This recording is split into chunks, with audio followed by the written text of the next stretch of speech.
y todo lo demás ya, gracias a Dios, ya está, compañeros. Entonces, en el primer receso que hagamos de este repaso, entonces ahí voy a aprovechar a mandarles a todos ya el consolidado completo. Entonces, ahorita estoy trabajando en un índice porque sí es bastante, entonces como para tener un índice ahí por si uno ya solo quiere buscar específicamente algo. Entonces, solo permitan.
Bueno, ahí estamos, compañeros. Vamos a dar inicio.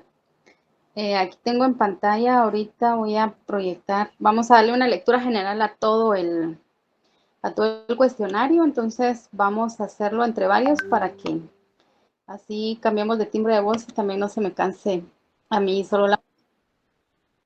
Entonces, vamos a iniciar con la pregunta número uno, que bueno, en la serie uno era de poner el código, escribir el código y después separarlo en premisas y de último explicar cada una de las premisas. Como... Entonces, en, la, en el artículo 1517, que es el primero, literal, dice, hay contrato cuando dos o más personas convienen en crear, modificar o extinguir una obligación. Cuando es un artículo corto, regularmente solo salen unas dos premisas a lo mucho. Si el artículo es más grande, a dar espacio a que salgan dos o tres premisas más y obviamente sacar una conclusión. De ahí había que desglosar esas tres premisas como está acá. Premisa 1, hay contrato cuando dos personas, ¿verdad? O sea, se realiza un contrato con con el requisito, la regla, que deben de ser de dos personas o más. En la número 2, para qué se juntan esas dos personas o más, porque ellas van a convenir en crear, modificar o extinguir alguna obligación. Y la conclusión sería que se crea, modifica, extingue una obligación entre dos o más personas Y entonces, si sucede alguna de esas situaciones, entonces se da el contrato. Y después la explicación de cada una de las premisas. En la premisa uno hay contrato cuando dos o más personas. Esta establece que el concepto de contrato no se refiere solo a la firma de un documento, sino es una categoría legal más amplia. Un contrato es una relación jurídica que surge de un acuerdo entre partes. Esta premisa nos indica que para que exista un contrato debe de haber un acuerdo entre las partes. Señala que el contrato requiere la participación de al menos dos partes, o sea, mínimo dos, no puede ser solo una. Esto implica que un contrato es una relación bilateral o multilateral, donde cada parte tiene una voluntad independiente y se vincula a través de un acuerdo. Las personas mencionadas en este contexto pueden ser tanto físicas como jurídicas, pueden ser empresas, organizaciones, etc. En la premisa 2 dice, convienen en crear, modificar o extinguir una obligación. Si hablamos de crear una obligación, es decir, las partes pueden establecer nuevas obligaciones que antes no existían, como pagar una cantidad de dinero o entregar un bien. Al decir modificar una obligación, se refiere a la posibilidad de cambiar los términos de obligaciones preexistentes, como modificar un contrato laboral o un acuerdo de alquiler. Extinguir una obligación.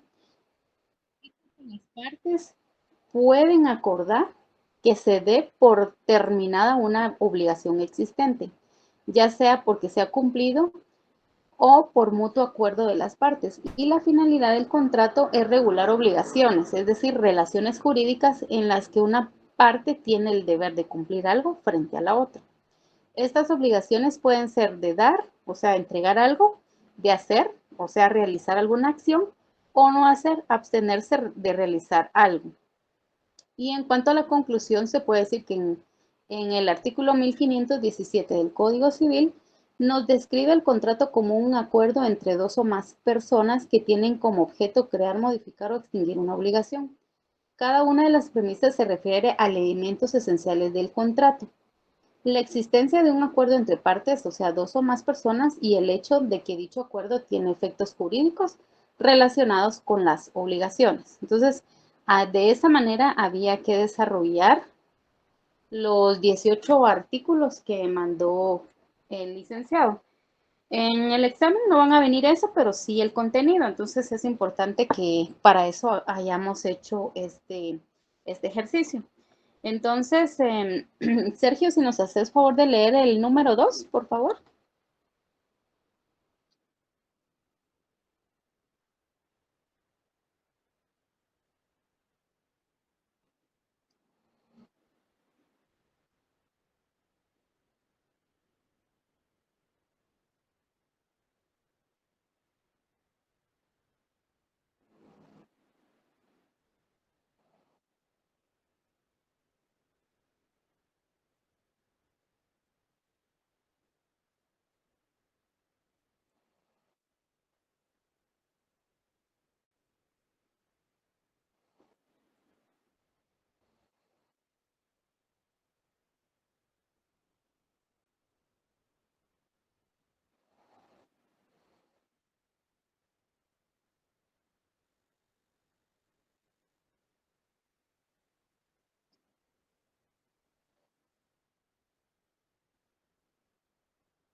Gracias, Sergio. Aquí no hay mucho que explicar porque pues está el artículo escrito, leemos el artículo, las premisas y el razonamiento de cada una de las premisas. Pero igual si en algún momento tienen alguna duda o quieren hacer algún aporte, pueden hacerlo al finalizar la persona que está leyendo ahí el artículo, ¿verdad? Entonces, lo vamos a hacer de esa manera porque si me pongo a explicar uno por uno, no tendría razón de ser todo lo que trabajaron los compañeros y aparte de eso que por la razón del tiempo. Entonces vamos a leerlo tal cual cada uno lo hizo.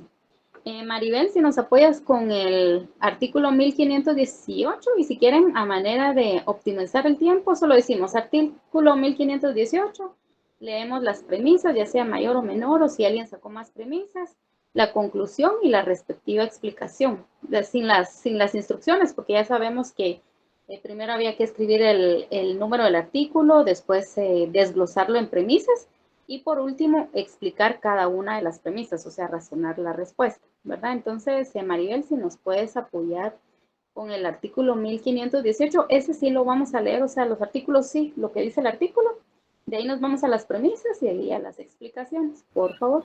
Muy bien, una buena tarde a todos.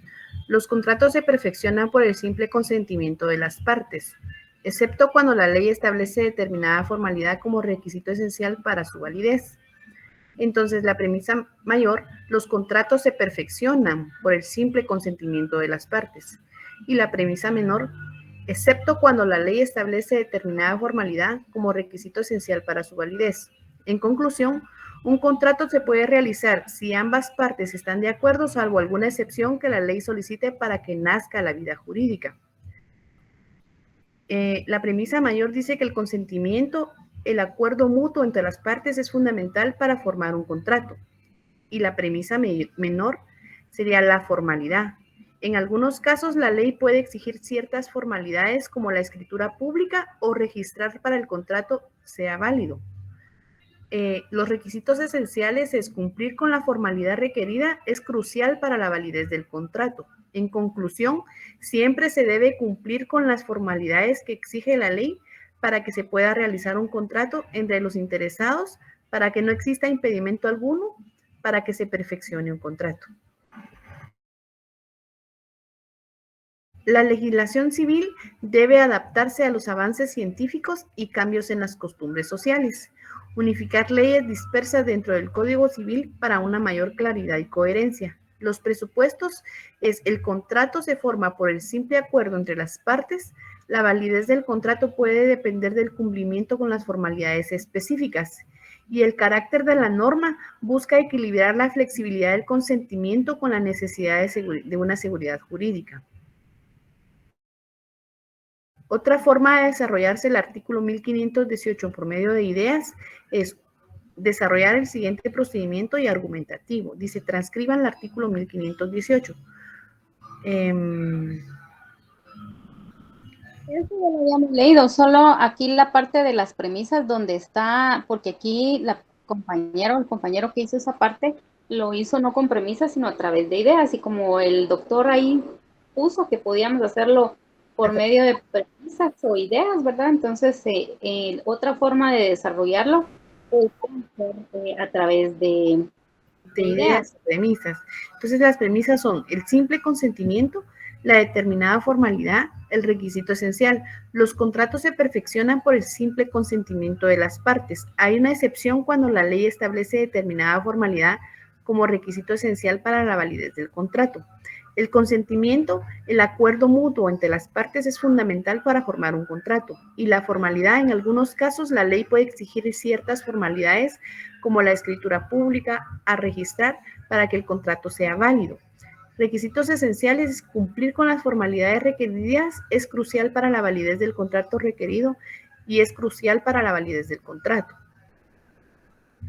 Las ideas, la legislación civil debe adaptarse a los avances científicos y cambios en las costumbres sociales. Unificar las leyes dispersas dentro del Código Civil para mayor claridad y coherencia. Y los presupuestos, el contrato se forma por el simple acuerdo entre las partes. La validez del contrato puede depender de cumplir con formalidades específicas y el carácter de la norma busca equilibrar la flexibilidad del consentimiento con la necesidad de la seguridad jurídica. Muchas gracias, Maribel. Entonces, vamos a pasar al número 4, que es el artículo 1520. Cristian, si nos apoyas ahí con la lectura, por favor. Está bien. Los contratos de adhesión. ¿Será que lo puedo hacer un poquito más grande, por favor? Gracias.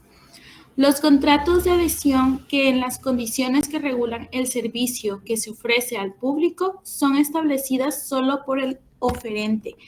Quedan perfectos cuando la persona que usa el servicio acepta las condiciones impuestas. Contrato de adhesión. Las normas y tarifas de esos negocios deben ser previamente aprobadas por el Ejecutivo para que pueda actuar la persona o empresa que hace la oferta, incurriendo en responsabilidad en caso contrario. Cuando la variación de las circunstancias en que fue autorizado un servicio de carácter público haga demasiado onerosas las normas y tarifas aceptadas, puede el Procurador General de la Nación o el representante de la municipalidad respectiva pedir la revisión de las condiciones impuestas. Premisa 1. Los contratos de adhesión en que las condiciones que regulan el servicio que se ofrece al público son establecidas solo por el oferente. Quedan perfectos cuando la persona que usa el servicio acepta las condiciones impuestas. Explicación. Los contratos de adhesión son aquellos en los que una parte establece todas las condiciones y el contrato se vuelve válido cuando la otra parte acepta esas condiciones. Premisa 2. Contrato de adhesión. Las normas y tarifas de estos negocios deben ser previamente aprobadas por el Ejecutivo para que pueda actuar la persona o empresa que hace la oferta, incurriendo en responsabilidad en caso contrario. Explicación. Antes de que una empresa ofrezca un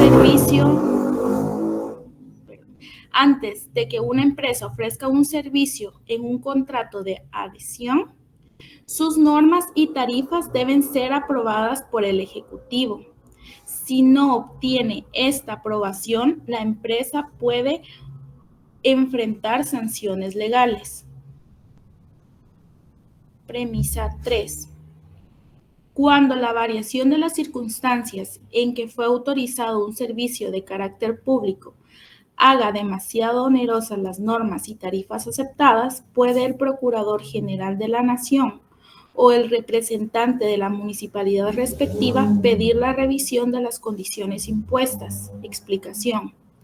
Si las circunstancias que hicieron posible un servicio público y las normas y tarifas se vuelven difíciles de cumplir, el Procurador General o el representante municipal pueden pedir que se revisen esas condiciones para ajustarlas. Muchas gracias. Entonces, vemos tipo de contratos de adhesión que se dan más que todo en las municipalidades o empresas, ¿verdad? En donde les adhieren ese contrato, pero pues si todo va bien, qué bien, y si no, pues tienen que solicitar algunas modificaciones. Vamos a ver el artículo 1521, que habla de la proposición de un contrato. La persona que propone a otro la celebración de un contrato fijándole un plazo para aceptar, queda ligada por su oferta hasta la expiración del plazo. Si no se ha fijado plazo, el autor de la oferta queda desligado si la aceptación no se hace inmediata. Entonces, en este artículo 1521, en la premisa 1 dice, si la persona que propone un contrato fija un plazo para aceptar, queda ligado a su oferta hasta la expiración del plazo. Si ponen 5 días, en 5 días tienen que responder, si no, pues expira. Número 2, si no se fija plazo, el autor de la oferta queda desligado si la aceptación no se hace inmediatamente. Si yo no digo, miren, 5 días necesito la respuesta, pues pueden pasar 5, 10, 15, un mes, un año, ¿verdad? Y pues ahí siempre va a estar la oferta porque no hay un plazo. En la premisa 1 establece que cuando se propone un contrato con un plazo para aceptarlo, el oferente, o sea, la persona que me va a vender el servicio o me va a prestar el servicio, debe mantener la oferta hasta que ese plazo finalice, lo que garantiza que la otra parte tenga un tiempo determinado para evaluar la propuesta sin temor a que sea retirada antes. Es como los servicios funerarios y le dicen, mire, si usted compra ahorita el servicio funerario, se lo vamos a dar en 12,000. Regularmente vale 15,000, pero ahorita se lo vamos a dar en 12,000. Y esta oferta dura hasta fin de mes. O en el Black Friday o en las fechas del bono 14, que siempre ponen ofertas, pero ponen una fecha de expiración. Hasta cuando uno va al súper ahí en la torre, dicen, bueno, un producto a tal precio, pero hasta tal fecha, ¿verdad? Entonces, si nos dan un plazo, van a mantener ese precio hasta el plazo que nos digan. De lo contrario, pues se pierde. Si uno le dicen la oferta dura a fin de mes y yo hoy 1 de septiembre quiero comprarlo, ya no se puede porque ayer venció el plazo, ¿verdad? Hasta ayer fue la oferta. En la premisa 2 señala que si no se establece un plazo para la aceptación, el ofertante solo está obligado a mantener la oferta si la otra parte la acepta inmediatamente. Quiere decir que si yo digo, mire, le vendo un contrato funerario, vale 12,000, pero me tiene que responder hoy. Y si la persona no, que lo voy a pensar, mañana le doy la respuesta. Y ya mañana no, fíjese que ya no le puedo mantener la oferta porque eso era solo por ese día, o sea, inmediatamente. Si no hay una respuesta inmediata, puede retirar la oferta, ¿verdad? Entonces, habría que hacer esa anotación ahí. En el artículo 1522, Melina, si nos haces favor de apoyarnos con la lectura de ese artículo, por favor. Sí, buenas tardes. El artículo 1522 dice que establece cómo debe ser la fórmula, una oferta de contrato y cómo debe ser la respuesta a dicha oferta. La premisa 1 dice, la oferta contendrá las condiciones del contrato y se hará en términos precisos y concretos. La premisa 2, la respuesta se dará lisa y llanamente.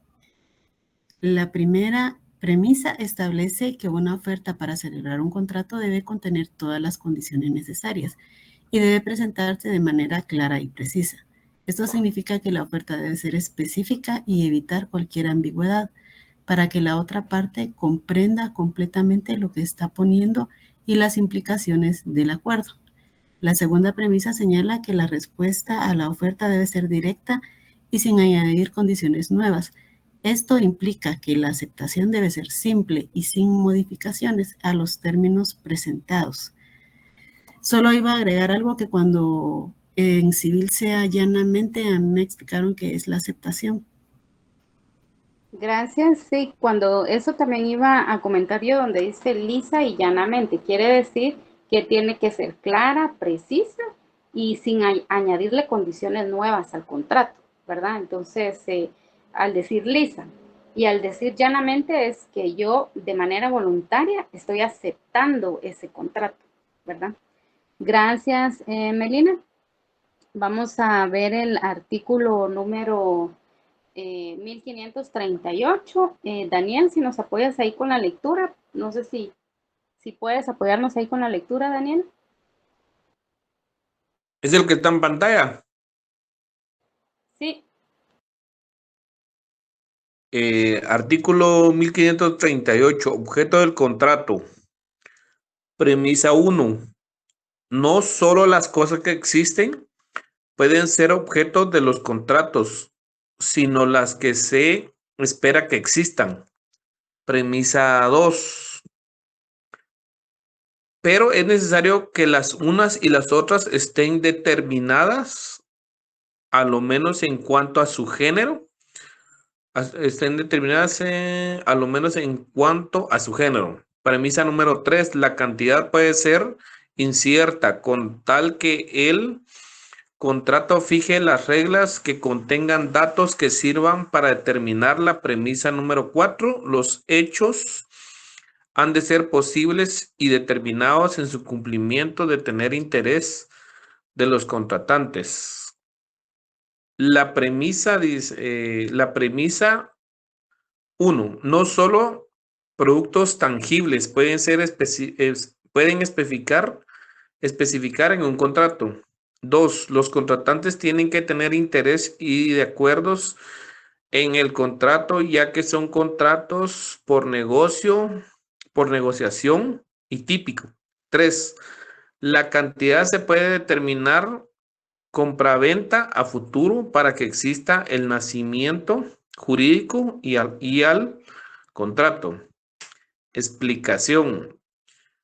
1. Los productos pueden ser tangibles o intangibles. Una casa, un auto, un servicio financiero, cualquier tipo de producto como garantía o promesa ante un contrato. Todos los contratos llevan nombre, documento de identificación, lugar y fecha que se realice. Lleva estipulaciones y una negociación de que interés de ambos contratantes basado en las normas jurídicas. 3. El objeto del contrato es llegar a un acuerdo entre ambas partes para una compra, venta futura y voluntad y aceptación entre los contratantes. ¿Sigo?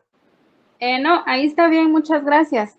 Básicamente en esta parte del artículo 1538 habla del objeto del trabajo, del contrato, y habla de que no necesariamente tienen que ser un contrato de cosas tangibles, o sea, cosas que se pueden tocar, sino que también pueden ser cosas intangibles como la prestación de servicios. Y que obviamente el objeto del contrato es que debe estar bien especificado. ¿Cuáles son las reglas, bajo qué términos van a ser ese contrato, ¿verdad? Ya en el artículo 1534, Wendy, si nos haces favor de apoyarnos con la lectura de este artículo, por favor. Está bien. Artículo 1534. Efectos del contrato. Los que celebren un contrato están obligados a concluirlo y a resarcir los daños y perjuicios resultantes de la inejecución o contravención por culpa o dolo. Premisa.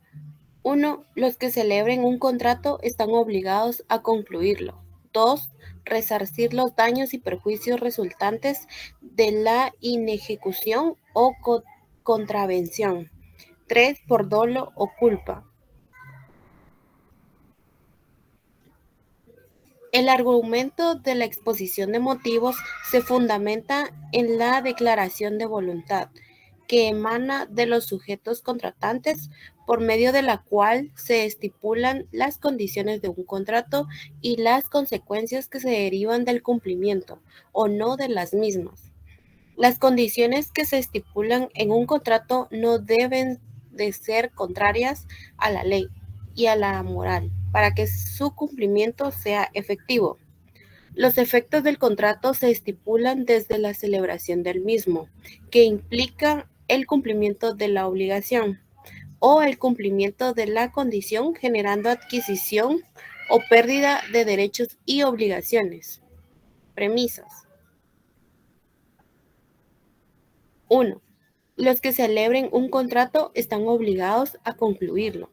Las personas individuales o jurídicas que suscriban un contrato deben darle cumplimiento a todas las estipulaciones que en este se hayan determinado hasta la finalización del plazo estipulado o hasta que la prestación se realice a satisfacción de los contratantes. 2. Resarcir los daños y perjuicios resultantes de la inejecución o contravención. Las personas deben de tener pleno conocimiento de las consecuencias que incurrirían al no cumplir las condiciones de un contrato. Tal es el caso del resarcimiento de daños y perjuicios, entendiéndose como daño, el menoscabo, la molestia, perjuicio o detrimento causado a otra persona, ya sea en su patrimonio o en su persona, y perjuicio como los beneficios que la persona afectada ha dejado de percibir como consecuencia del daño ocasionado. La inejecución es la no realización de las condiciones pactadas en un contrato y la contravención es realizar lo contrario de lo pactado en un contrato, como obligaciones, condiciones y responsabilidades. 3. Por dolo o culpa. Se entiende por dolo cuando hay intención de no querer realizar lo pactado, y por culpa se entiende como la no ejecución de lo pactado, no por intención del sujeto, sino por negligencia, imprudencia e impericia. La culpa o el dolo se determinan en el grado de negligencia o intención del sujeto de contravenir lo pactado, lo que, en todo caso, tiene como consecuencia el pago de los daños y perjuicios. Gracias, Wendy. Entonces, si nos damos cuenta, aquí básicamente el artículo dice, bueno, se hace un contrato y si la persona no cumple, la que no cumple tiene que resarcir el daño, o sea, tiene que buscar la manera de ver cómo no afecta en la mayor parte posible a la persona con quien hizo el contrato, ¿verdad? Entonces, a eso se refiere de resarcir el daño. Ya en el artículo 1539 dice, se prohíbe todo contrato sobre el derecho de suceder en los bienes de una persona que no ha fallecido o cuyo fallecimiento se ignora. De las personas que tienen una casita y se van a los Estados Unidos y ya nunca regresan. Y uno no sabe si ya se murieron o si de repente a los 20 años sí regresan y siempre sí regresan a su casa. Entonces no se puede disponer de esos bienes si no se sabe del paradero de la persona, si no se sabe si ya falleció o si la persona aún sigue con vida. En la premisa 1 dice se prohíbe hacer contratos sobre el derecho de suceder en los bienes de una persona viva. En la premisa 2 dice se prohíbe hacer contratos sobre el derecho de suceder en los bienes de una persona cuyo fallecimiento se ignora. Y la explicación de la premisa 1 dice los bienes que se presumen serán herederos o sucedidos no pueden ser objeto de compraventa en cualquier contrato toda vez la persona aún esté con vida.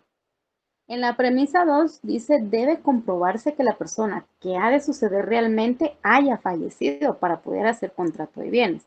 Si no se tiene plena certeza jurídica, no se tiene ahí el documento que la persona ha fenecido, no se puede hacer nada, ningún contrato con los bienes de esa persona.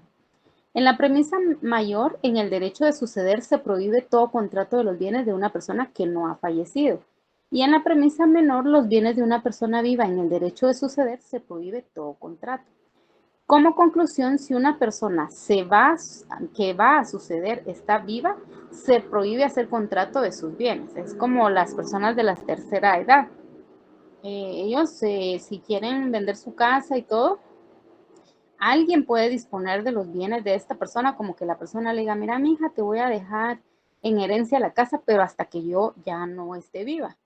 Y si la persona viene y todavía la persona de la tercera edad está viva y hace un contrato de compraventa de algún bien de esta persona, entonces se da nulo de pleno derecho porque está restringiendo algo que está en ley, ¿verdad? En el artículo 1541, Josué Augusto, si nos puedes apoyar con la lectura de este artículo, por favor.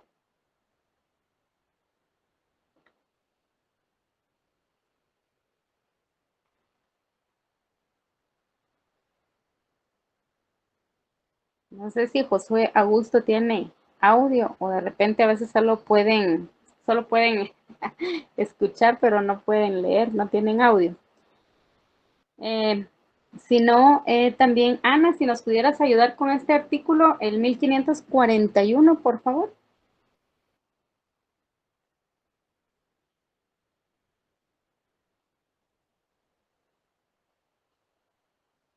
¿Puedo leerlo ya?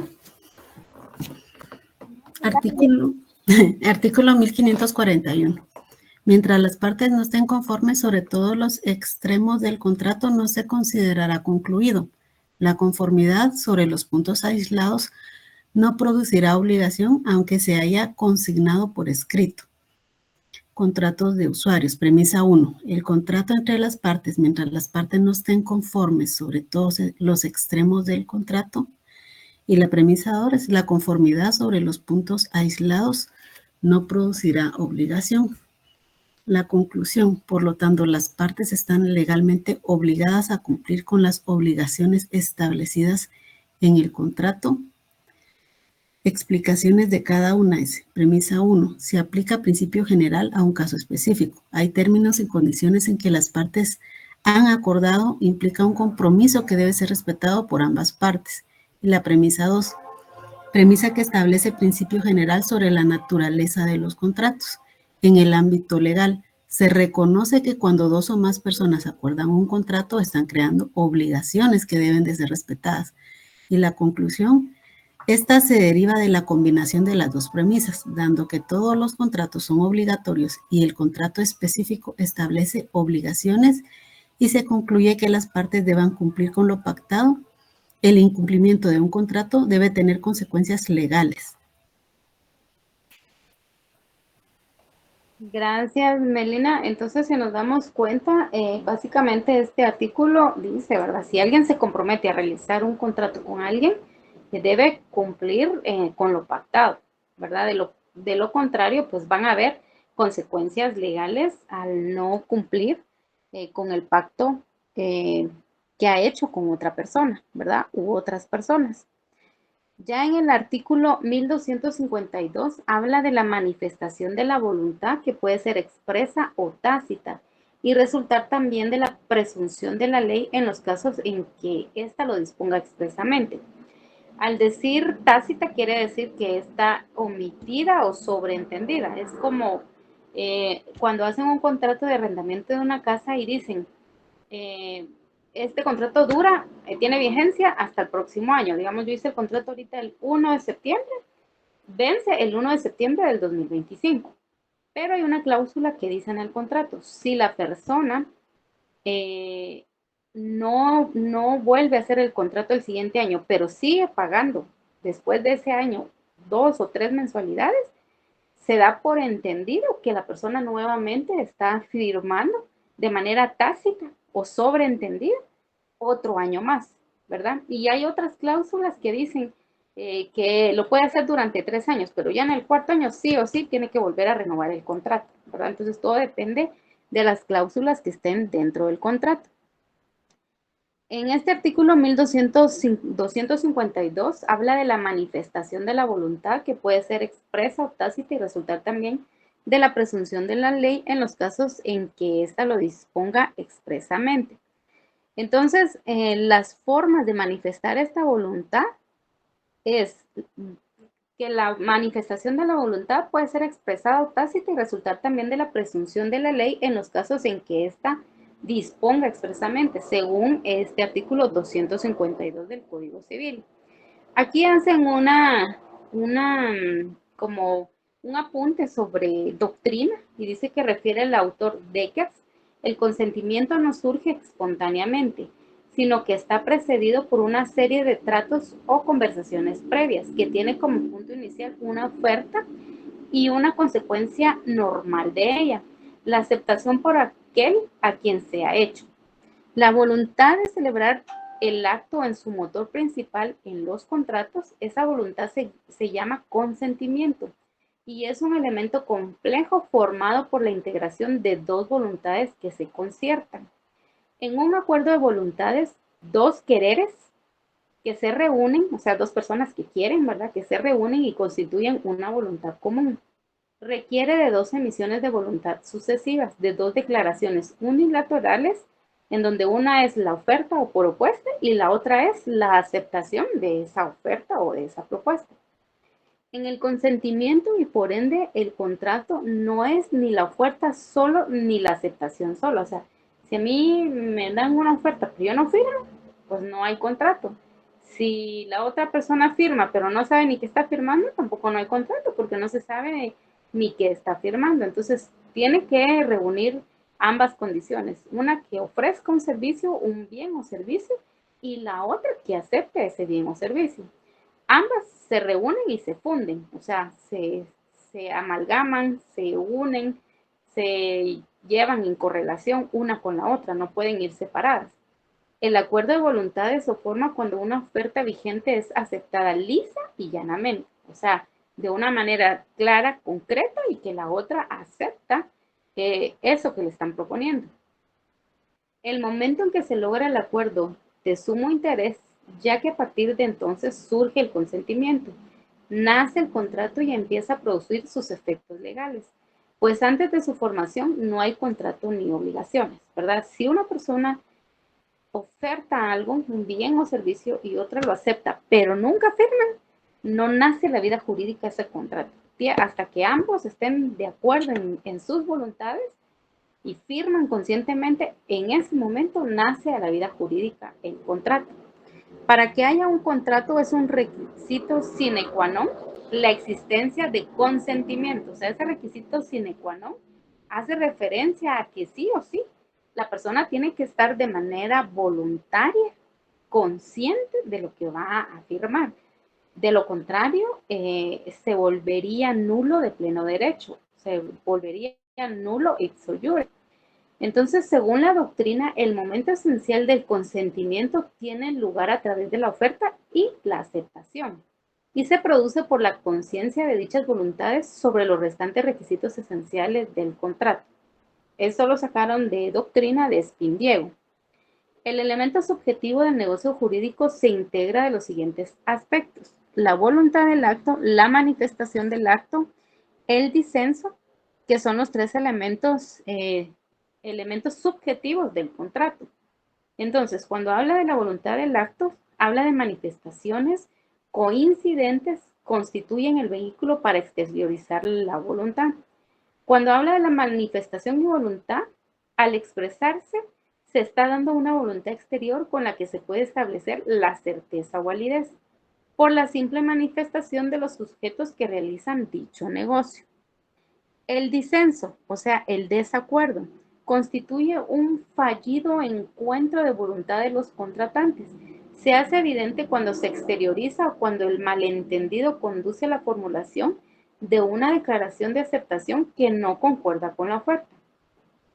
Estos tres elementos que se mencionan son fundamentales para que el consentimiento sea tomado de manera correcta, que sirven como parámetro para establecer la certeza jurídica que se le da al acto que realizan los sujetos, al crear derechos y obligaciones bilaterales para que dicho acto jurídico sea válido y surta efectos. Al ser esta mezcla de elementos, se dice que el contrato puede concentrarse de manera concreta. O sea, si alguien me da una oferta de algo y yo la acepto voluntariamente, automáticamente va a haber una serie de derechos y obligaciones bilaterales. O sea, el que me ofrece va a tener derechos y obligaciones, y yo que acepto también voy a tener derechos y obligaciones. Y si yo ya firmo el contrato, entonces ya ahí ya se está haciendo el contrato de manera concreta y de manera correcta, ¿verdad? Que no haya ningún vicio o algo que impida que se realice el contrato. El elemento objetivo del consentimiento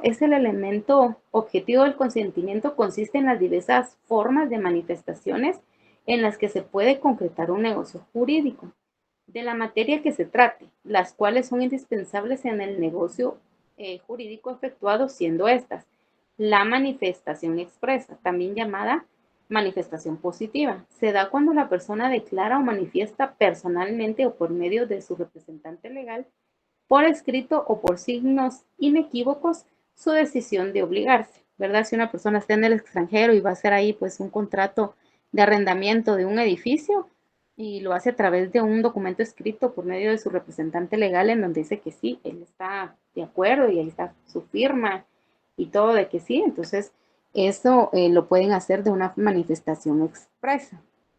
Cuando habla de la manifestación tácita, es algo que se sobreentiende como consecuencia de una conducta pasiva, ¿verdad? Por eso les digo, es tácito, omitido o sobreentendido, que no está escrito, pero pues ya se sabe de cajón que así tiene que ser. Cuando se manifiesta mediante actos por los cuales se puede conocer con certidumbre la existencia de la voluntad, en los casos que no exige una expresión positiva o cuando no haya protesta o declaración expresa contraria.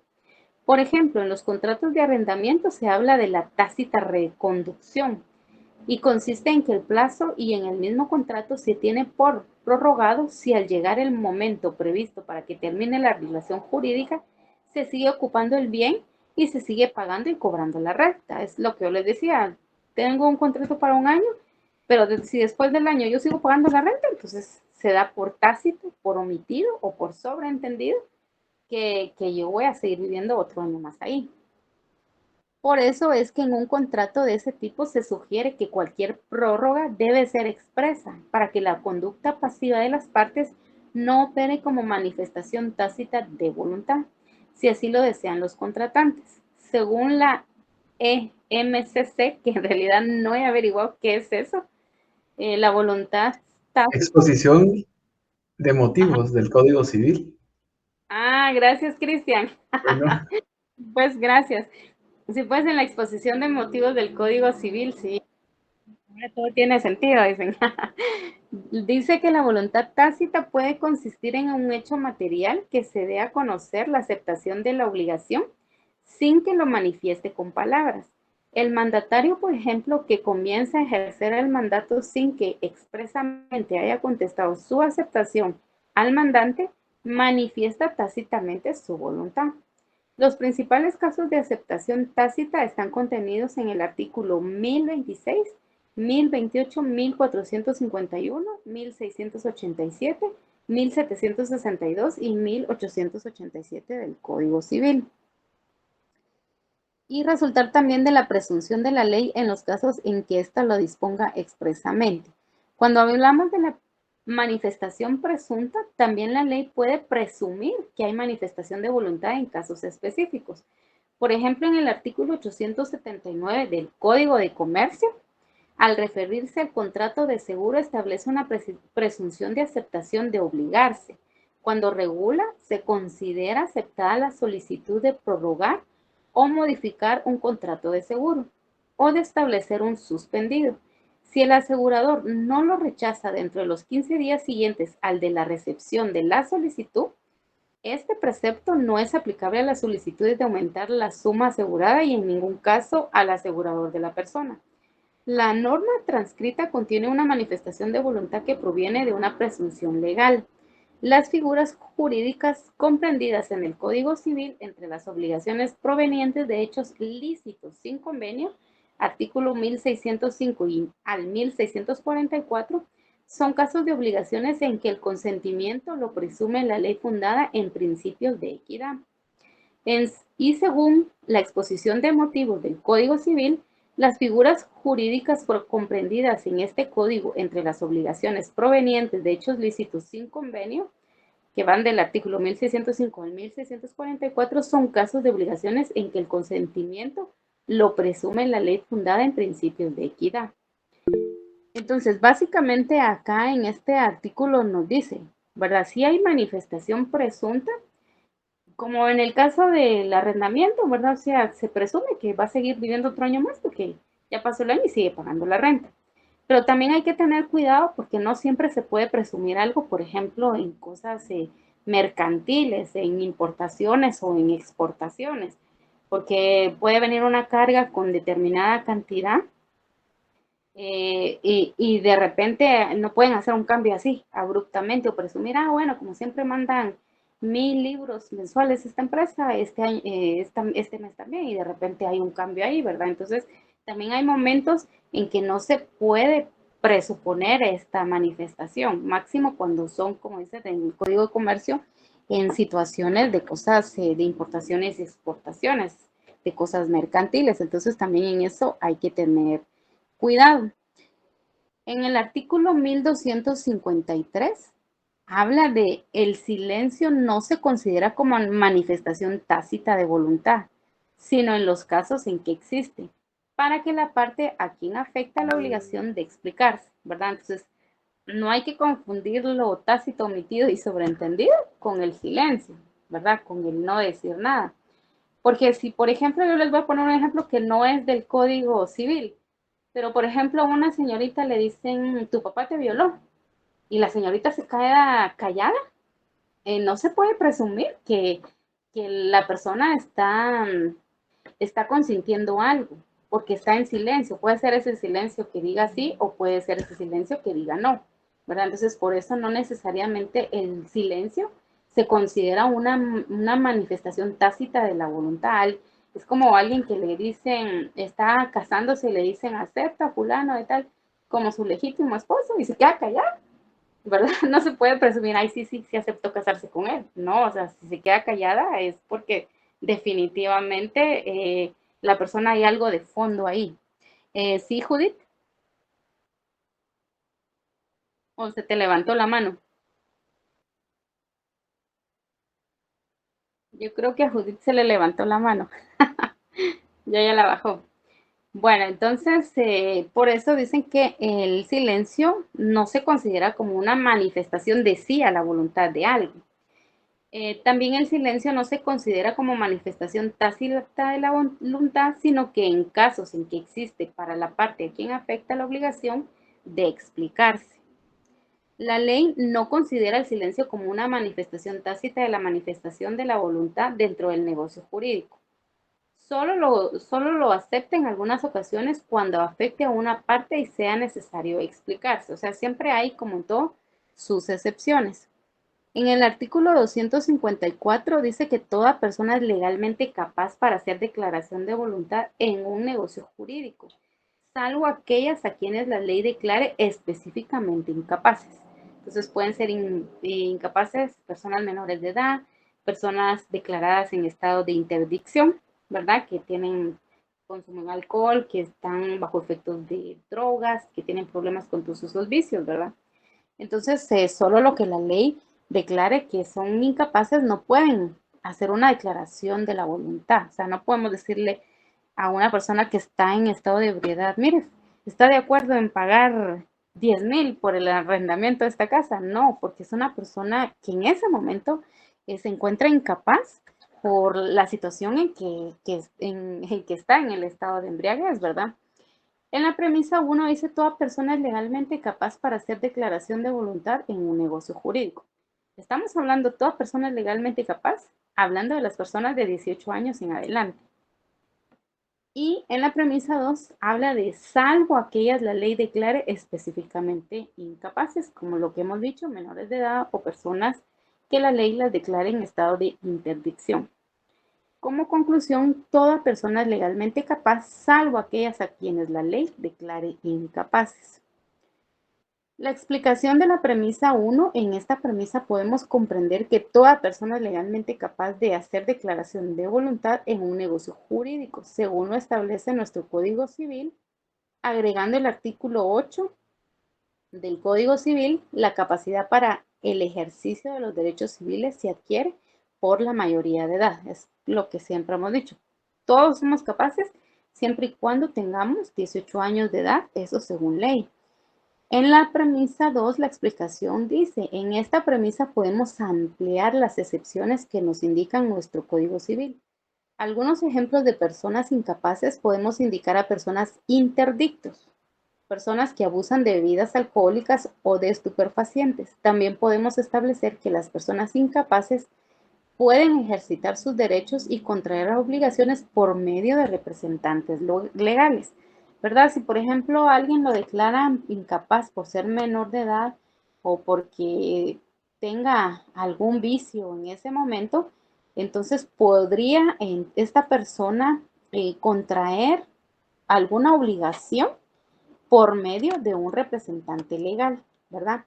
Como en el caso de Britney Spears, ¿verdad? Que hubo un momento que ella tenía problemas con estupefacientes, entonces su papá era su representante legal. Él era el que tomaba las decisiones por ella, porque la ley la había declarado en estado de interdicción.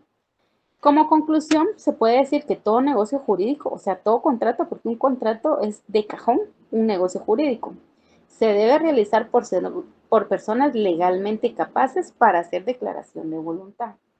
Y aquí hace esa observación de por personas legalmente capaces, porque pues hay personas que pueden tener un DPI falso de que son mayores de 18 años y en realidad si es un DPI falso, pues en realidad no son legalmente capaces, ¿verdad? Porque no tienen sus documentos bien como debe considerarse un documento en Guatemala. Ya en el artículo 1255 nos habla de la incapacidad relativa, ¿verdad? O sea, hay incapacidad absoluta e incapacidad relativa. de una de las partes no puede ser invocada por la otra en su propio beneficio, si oportunamente la hubiere conocido. La incapacidad relativa de una de las partes no puede ser invocada por la otra en su propio beneficio si oportunamente lo hubiere conocido. Entonces, aquí pues se dieron a la tarea de darle un poquito de preámbulo a lo que es la capacidad y lo que es la incapacidad. Entonces, según la EPCC, que ahí sí no sé qué es, no sé si tú sabes, Cristian. Me confundí, es EMCC. No Ah, es P, bueno, es M. Es exposición de motivos del Código Civil. bueno. Sí, o sea, pues yo no sé. Bueno. Bueno, ok. Entonces dice, según la exposición de motivos del Código Civil, establece en relación a la capacidad que conforme va transcurriendo la edad de la infancia y se llega a la pubertad, la persona va desarrollando sus facultades mentales hasta adquirir plena capacidad para ejercitar conscientemente y racionalmente sus derechos civiles. A los 18 años, la ley presume esa capacidad como lo establece el artículo 8 del Código Civil. También agrega el Código Civil en el artículo que los menores que han cumplido 14 años son capaces para algunos actos determinados por la ley. Por ejemplo, son capaces de poder trabajar siempre y cuando tengan autorización de su papá, de su mamá o de algún tutor, ¿verdad? Entonces ellos se podría decir que son parcialmente capaces, ¿verdad? Porque tienen 14 años, ¿verdad?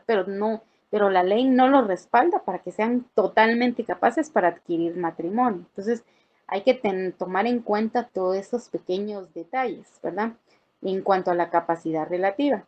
Si hablamos de la incapacidad, en el artículo 1255 menciona la incapacidad.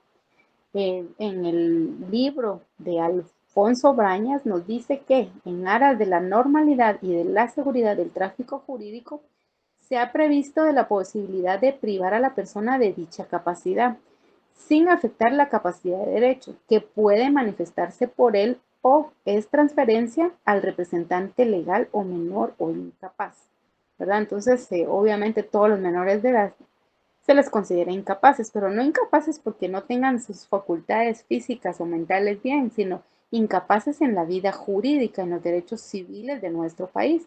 Porque según este antecedente que nos puso aquí Cristian, porque pues ellos van desarrollando sus facultades de la niñez, la adolescencia, la pubertad, la adolescencia y después la juventud, y ya cuando llegan los 18, entonces ya la ley les dice, bueno, sí, que ustedes son capaces en la vida jurídica. Es un principio que el incapaz ejerce sus derechos mediante la actuación de su representante.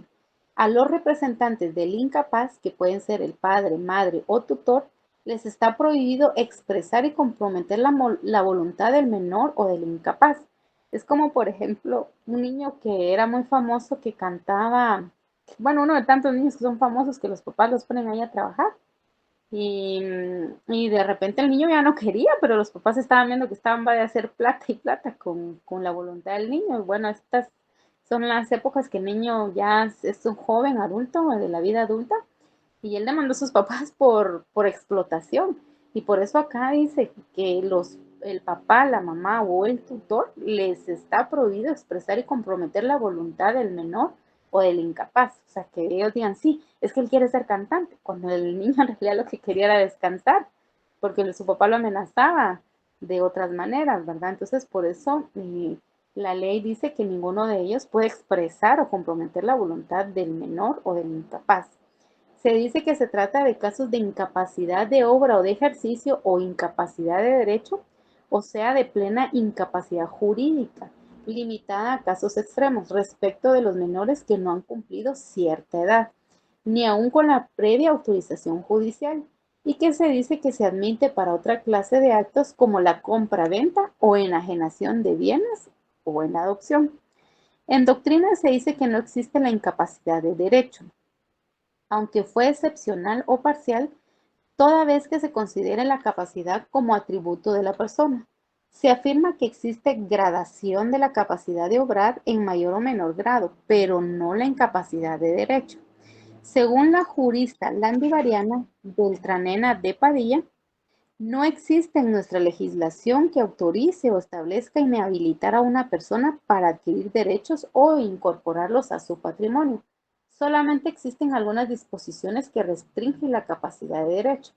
Por lo tanto, se puede establecer que no existe incapacidad de derecho general ni parcial, por ejemplo, referente al derecho de la propiedad. Pero las incapaces de derechos parciales sí, y pueden ser por razón de edad, por razón de salud, por razón de la función o empleo, ¿verdad? Entonces, realmente según la doctrina y según esta landivariana Beltranena de Padilla, dice que realmente no existen personas incapaces, que son incapaces solo por las siguientes razones, por edad, por salud o por la función de empleo, pero que en realidad puedan estas personas restringir su capacidad de adquirir un bien o realizar un contrato, realmente no hay. Hay formas, así como a través de un representante legal. También nos hace la explicación que por las razones de edad, la ley permite a toda persona capaz civilmente de disponer de sus bienes por medio de testamento. Y al contrario, el que carece de tal capacidad por no tener la mayoría de edad, está impedido de otorgar testamento. Igual la incapacidad para reconocer hijos o aceptar el matrimonio la tienen los menores de edad. Si hablamos por razones de salud, en el artículo 314 establece que no puede ser tutor o protutor el que padezca de enfermedad grave, incurable o contagiosa. Por ejemplo, que sea una abuelita que esté a cargo de su hijo, pero la abuelita tiene cáncer. No puede porque es una enfermedad grave, es una enfermedad incurable, ¿verdad? O bueno, si en un dado caso fuera una enfermedad contagiosa, tampoco puede ejercer como tutor o protutor del menor de edad. Por razón de conducta delictuosa se produce una incapacidad de derecho. Una persona que es reincidente en la cárcel no puede fungir como tutor o protutor por su conducta delictuosa en la sociedad, por razón de la función o empleo. En el artículo 926 del Código Civil establece casos en que no se puede suceder por testamento los ministros de cualquier culto y los médicos o cirujanos, en los casos allí especificados, salvo sean parientes del testador. Entonces también tiene sus excepciones. Sobre la capacidad relativa, en el artículo 1255 determina en su primera premisa la incapacidad relativa de una de las partes. La capacidad de hecho supone la capacidad de derecho. No puede ejercer derechos quien no tiene la facultad de adquirirlos. En cambio, la capacidad de derecho puede tenerse aunque sin la de hecho, porque se puede ser titular de derechos y no ejercerlos por sí misma la persona, sino solo por el acompañamiento de otra persona autorizada por la ley. También la capacidad es la regla. La doctrina establece el principio que toda persona es legalmente capaz, exceptuando aquellas que la ley declara incapaces. La capacidad es la regla, implica que es el estado ordinario de las personas. La incapacidad no puede ser objeto de presunción. Debe constar expresamente en un texto legal y debe interpretarse en sentido restrictivo. Si hablamos de la incapacidad de hecho, es el ejercicio incapacitar de obrar, como también se le llama, puede ser absoluta o relativa. Bueno, hay incapacidad relativa cuando, por ejemplo, es un menor de 14 años que en ese momento pues no puede hacer un contrato. Es relativa su incapacidad. Hay otras capacidades absolutas, ¿verdad? La incapacidad absoluta, una persona con síndrome de Down, esa persona nunca se va a curar de ese síndrome que padece. Entonces, esa sería una incapacidad absoluta. Esta incapacidad, como ya quedó expresado, inhabilita a la persona para actuar u obrar personalmente por sí misma. Tiene que hacerlo con la autorización de otro. El que carece de capacidad o es incapaz solo puede ejercitar sus derechos y contraer sus obligaciones por medio de su representante legal, nombrado por la ley. Por ejemplo, el padre de familia en ejercicio de la patria potestad, el tutor, etc. Un ejemplo de capacidad de hecho absoluta es la que se da en los menores de 14 años de edad. Los enfermos mentales privados de discernimiento declarada la interdicción del demente. Los toxicomanómanos que declaran su interdicción, ¿verdad? Es como, por ejemplo, las personas que están en el Federico Mora, son personas de mente que lamentablemente por alguna situación han perdido su mente a la realidad de la vida y entonces ellas no pueden tener esa capacidad de contraer. Imagínense una persona que está en el Federico Mora y que le hayan dejado 20 casas. No puede porque ella ni enterada ni puede comprender la dimensión de lo que le están otorgando. O las personas que dicen, sí, yo soy drogadicto, o sea, yo consumo cocaína o yo soy alcohólico, que ellos mismos dicen, no, yo en realidad ahorita no puedo por las adicciones que tengo.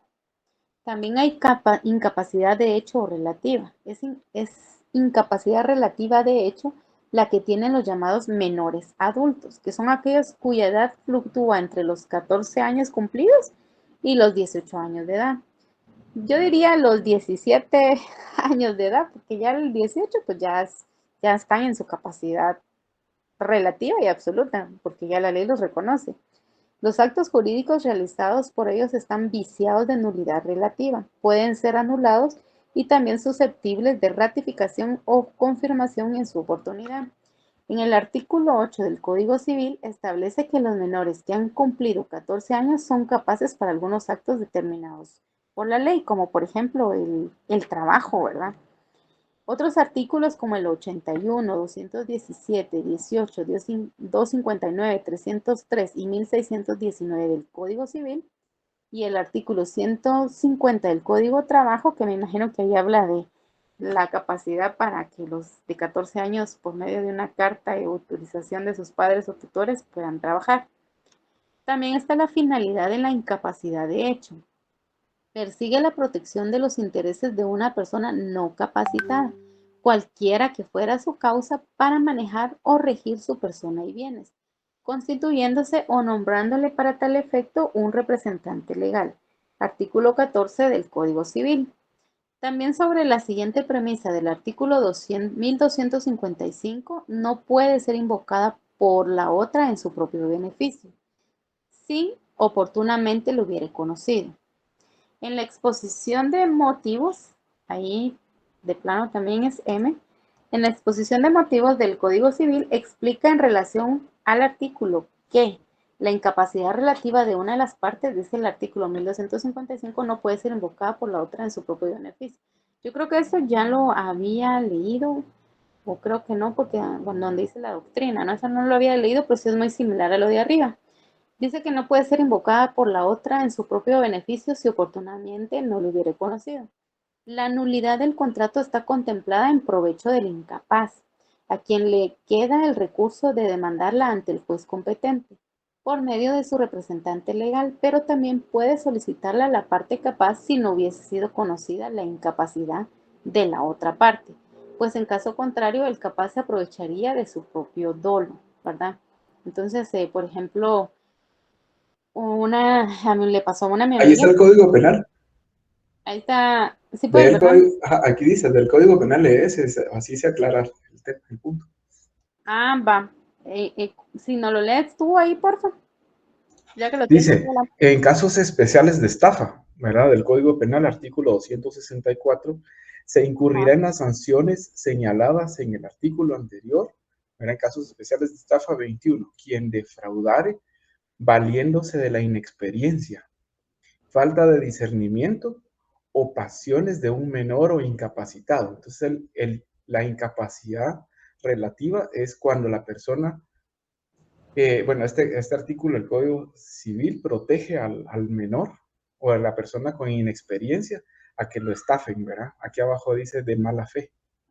Si alguien Ujú. quiere hacer un trato a un jovencito, le dejan una casa y le dice, mira, te doy 20,000 y la casa vale 500,000, entonces lo están estafando de mala fe, ¿verdad? Entonces la ley Sí. lo protege, ¿verdad? Ujú. Sí, yo les iba a contar el caso de mi amiga que ya tenía 17 años de edad cuando se murió su mamá. Y la mamá le dejó la mitad de la casa a la tía y la otra mitad a ella. Pero vino el padrastro, que solo llegaba cada fin de mes a darle mantenimiento a la mamá en vida, porque después ya ni se apareció el señor. Una vez llegó y le dijo, ay, mi hija, te quedaste sin tu mamá, y ella pues estaba realmente incapaz emocionalmente, porque cuando uno tiene la pérdida de un ser querido, uno queda, el mundo de uno queda inestable. Y vino él y el señor le dijo, mira, fíjate que yo mejor me voy a hacer tu tutor, porque como era padrastro, o sea, no era su verdadero papá. Entonces le dijo, mira, yo me voy a hacer cargo de ti, solo firmame este documento. Y mi amiga de manera inocente le firmó una hoja en blanco, donde pues solo le firmó y que si al final el señor ahí por medio de un abogado, ella le estaba cediendo la propiedad de su casa. Pero bueno, eso se volvió un relajo porque ese señor después vendió y total que esa casa tenía como unos 10 dueños, ¿verdad? Entonces ya se volvió como incontrolable la situación y ya no se pudo como anular esa voluntad de que mi amiga fue estafada. Ella era incapaz en ese momento por la inexperiencia, ¿verdad? O existió una estafa y pues el señor solo le hizo la malicia de vender la herencia que le había dejado la mamá a ella, ¿verdad? Pero bueno, por eso acá la ley los protege y siempre y cuando ellos también se asesoren con un buen abogado y alguien que los apoye, porque si uno desconoce todo esto, gol va, porque en el caso de mi amiga, pues perdió su casa. Excelente ejemplo. Ujú. Gracias. Entonces, regresando aquí a la incapacidad relativa de una de las partes, dice el artículo 1255, no puede ser invocada por la otra en su propio beneficio, si oportunamente lo hubiere conocido. La nulidad del contrato está contemplada en provecho del incapaz, a quien le queda el recurso de demandarle ante un juez competente por medio de su representante legal, pero también puede solicitarla la parte capaz si hubiese sido conocida la incapacidad de la otra parte, pues en caso contrario, el capaz se aprovecharía de su propio dolo. La doctrina de este artículo es la que inspiraba en los artículos 1905 que se refiere al contrato de mutuo. En 1953 relativo al depósito y el 2365, inciso tercero, los 3 del Código Civil del 77 y 12 del Código de Comercio, este último expresa de los contratos celebrados por personas a quienes no está permitido por las leyes el ejercicio del comercio. No producen acción contra el capaz, pero confieren derecho a este para demandar a su elección de la nulidad o el cumplimiento de aquellos, a no ser que se pruebe que se ha procedido de mala fe. El cumplimiento del convenio no es necesario indicarlo, pues desde el momento en que no se demanda la nulidad, el contrato subsiste y por lo tanto el derecho de pedir su cumplimiento, ¿verdad? O sea, si una persona no se queja que fue engañada y pues la usaron, la utilizaron por su inexperiencia, pues ahí siguen los contratos vigentes, ¿verdad? Y es por eso es que muchos narcotraficantes agarran a jovencitos menores de edad para que hagan ese tipo de delitos, porque saben que ellos no van a ir a la cárcel, sino que van a correccionarles o las penas que les dan van a ser menores a las de un mayor de edad, pero pues si nadie hace la denuncia o nadie declara eso, pues ahí sigue funcionando esas organizaciones así, ¿verdad?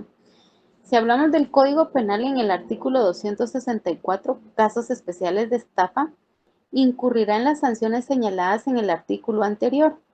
21. Quien defraudare valiéndose de la inexperiencia, falta de discernimiento o pasiones de un menor o incapacitado. Según Cabanellas, la incapacidad relativa es la que se limita a determinados actos, por dejar en libertad para realizar los restantes negocios jurídicos. También la que puede subsanarse con la asistencia, autorización o concurso de un representante legal, ¿verdad? O sea, como les digo, es como de los de 14 a 17 años tienen una incapacidad relativa, porque quizás sí son ya maduros, quizás ya crecieron físicamente, pero no van a tener la experiencia de una persona ya madura, de una persona de 45, 50 años, porque uno pues ya tiene sus añitos recorridos en la vida, entonces ya tiene uno esa madurez y esa capacidad en todos los sentidos, en edad, en experiencia y todo, a diferencia de uno de 14 que podrá tener el jovencito o la señorita ya cuerpo de mujer, el jovencito ya cuerpo de un joven ya hecho y derecho, pero no la capacidad intelectual, ni la madurez, ni la experiencia de la vida, ¿verdad? Entonces, por eso es que el Código Civil los ampara, para que de alguna manera, si ellos los han utilizado o han firmado algún documento, la ley los ampare. ¿verdad? Entonces, estuvo muy interesante ese artículo. Si pasamos al artículo 256, no sé si alguien de los presentes quiere apoyarme ahí con la lectura de ese artículo. Te apoyo con la lectura. Gracias, Ana. Artículo 1256. Cuando la ley no declare una forma específica para un negocio jurídico, los interesados pueden usar la que el juez la que juzguen conveniente. Premisa mayor. Cuando la ley no declare una forma específica para un negocio jurídico. Premisa menor. Los interesados pueden usar la que juzguen conveniente. Conclusión. Los interesados podrán usar para un negocio jurídico lo que ellos crean que es conveniente o adecuado. En la premisa mayor se determina lo que no se encuentra establecido en la ley, es decir, lo que no podemos ver regulado en el ordenamiento jurídico. En la premisa menor se determina que las partes o los que van a llevar a cabo un contrato pueden elegir lo que ellos consideran idóneo para no exista una afección en común. En conclusión, se puede decir que cuando en el ordenamiento jurídico no exista una normativa que pueda declarar sobre el negocio jurídico, las partes interesadas podrán utilizar lo que ellos consideren oportuno. Artículo 1526. Si el negocio fuera de aquello en que no se acostumbra la excepción expresa o cuando el oferente la hubiera dispensado, se reputará concluido el contrato si la oferta no fue rehusada sin dilación. Si el negocio fuera de aquellos en que no se acostumbra la aceptación expresa, cuando el oferente la hubiera dispersado, se reputa concluido el contrato si la oferta no fue rehusada sin dilación. Al establecer que el negocio fuera en aquellos en que no se acostumbra la aceptación expresa, se refiere a que el negocio puede que no sea por escrito u oral, sino dado por hecho tácitamente. Al establecer que cuando el oferente la hubiera dispersado, se refiere a que cuando el oferente, o sea, la parte acreedora, otorga o concede el negocio. La tercera premisa establece que se reputará concluido el contrato si la oferta no fue rehusada sin dilación señalada, que se dará por hecho el negocio si la oferta no fue rechazada y no fue propuesta o detenida. Artículo 1000. Ajá, antes de que continúes con el otro, no sé si quieres hacer una breve explicación de lo que entendiste de este del 1526.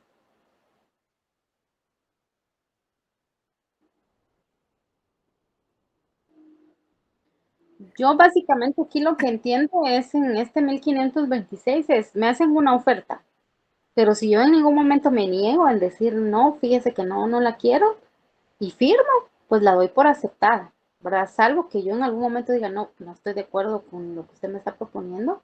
Entonces, si yo en ningún momento digo no, entonces lo dan por entendido de que estoy aceptando eso. Y máximo, si uno firma, es como las tarjetas de crédito. Uno ni lee siquiera, uno solo, mira que está su tarjeta, firme aquí. Pero ya el hecho de yo firmar, yo estoy aceptando todos los términos de esa tarjeta, aunque yo así no hubiera leído las letras pequeñas de ese contrato, ¿verdad? Salvo que yo en algún momento diga no, porque miren, me van a comprar membresía anual o los intereses de la tarjeta son muy altos o en fin, como todas las marufias que tienen las tarjetas. Entonces, salvo en ese momento que yo diga no la quiero, que yo la rechace, en ese momento pues se procede a que ya no me la den. Pero si porque yo he visto casos, por ejemplo, la vez pasada a mi mamá le ofrecieron una tarjeta de crédito y se la mandaron hasta la casa y mi mamá ni la había pedido ni solicitado. Y cuando ya llegó, no, ya agarró la tarjeta, fue al banco y dijo, no, mire, es que yo todo lo manejo así al contado, con dinero en efectivo, uso tarjetas de débito, pero nunca de crédito. Y se las devolvió, ¿verdad? Entonces, por eso dice ahí, si a uno le ofrecen algo, pero uno no ha consentido, uno no ha firmado, porque si mi mamá no firmó nada, ella de la nada le llegó ahí la tarjeta, porque los del Banco Industrial ahí se imaginaron que ella la quería, y mi mamá no, la fue a devolver, les dijo que no, ella no firmó nada, entonces no nació a la vida jurídica ese contrato, ¿verdad? Si me apoyas con el 1793 o quieres hacer algún aporte en relación a ese artículo, Ana. Claro, no, sí, continúo leyendo. Sí, también iba a poner ese ejemplo, el de las tarjetas, cuando las envían sin que uno las haya solicitado. El artículo 1793, no pueden comprar por sí ni por interpósita persona los administradores de bienes, los que tengan bajo su administración o cuidado. 2. Depositarios judiciales, interventores, síndicos y liquidadores, los bienes del depósito, intervención, quiebra o liquidación. 3. Los jueces y demás funcionarios o empleados, los abogados, expertos, procuradores y mandatarios judiciales, los bienes que son objeto de los expedientes o diligencias que intervienen. 4. Los corredores y martilleros jurados, los bienes cuya venta se hacen con su intervención, y los notarios, los bienes cuyas actas se remate, autoricen. 5. El mandatario, los del demandante sin el conocimiento expreso de éste. Y 6. El albacea, los de la testamentaria mientras no estén aprobadas las cuentas de su administración. Artículo Mismo, sí, y 1700. creo que es lo mismo. Ay, Como la explicación, ¿no? Ajá. Creo que sería más abajo, Nínive. Sí, es que estaba viendo que está, que lo mismo, los administradores de que tengan bajo administración. Bueno, aquí sí le agregaron un poquito más, los administradores de bienes no pueden Okay. Ajá. Los administradores de bienes no pueden realizar compra-venta porque tienen bienes a su cargo, y si compran bienes hay conflicto de intereses. 2. Los depositarios judiciales, interventores, síndicos y liquidadores, los bienes del depósito, intervención, quiebra o liquidación, no pueden porque tienen dinero a su cargo y no pueden comprar porque interfiere en sus labores. 3. Los jueces y demás funcionarios o empleados, los abogados, los expertos, procuradores y mandatarios judiciales, los bienes que son objeto de los expedientes o diligencias en que intervienen, también no pueden porque tienen dinero a su cargo y no pueden comprar. 4. Corredores y martilleros jurados, los bienes cuya venta se hacen con su intervención, y los notarios, los bienes cuyas actas de remate autoricen. Estos son los vendedores de inmuebles y no pueden comprar también porque interfiere en su cargo. El mandatario, los demandantes, con o sin el consentimiento expreso de éste, no pueden comprar porque necesitarían un mandato para realizar las compras. 6. El albacea, los de la testamentaria, mientras no estén aprobadas las cuentas de su administración, no pueden hacer compras ya que tienen a su cargo bienes o propiedades a su tutela, porque también causarían conflicto de intereses. Conclusión. La conclusión sería: todos los mencionados en los incisos no pueden por ningún caso comprar por sí o por interpósita persona. Gracias, Ana. Básicamente, bueno, yo sí he escuchado mucho ese término de interpósita persona, pero solo quiero salir de dudas. ¿Qué es? Es la tercera persona en discordia. Por ejemplo, hay un comprador y un vendedor, pero resulta que hay una persona que también es dueña del inmueble. Entonces la interpósita persona va a ser esta persona, la tercera en discordia. Sí, pues es como el albacea, ¿verdad? El que está a cargo por ejemplo, todos los negocios o todas las propiedades de algo, Sí, por el trabajo que ejerce o por la función que ejerce o el cargo que tiene, no puede hacer eso. O por sí, es una ejemplo, tercera. una tercera persona, así pues, gracias, gracias Maribel. Gracias Claudia también ahí por el apoyo con la lectura. Voy a continuar leyendo yo acá.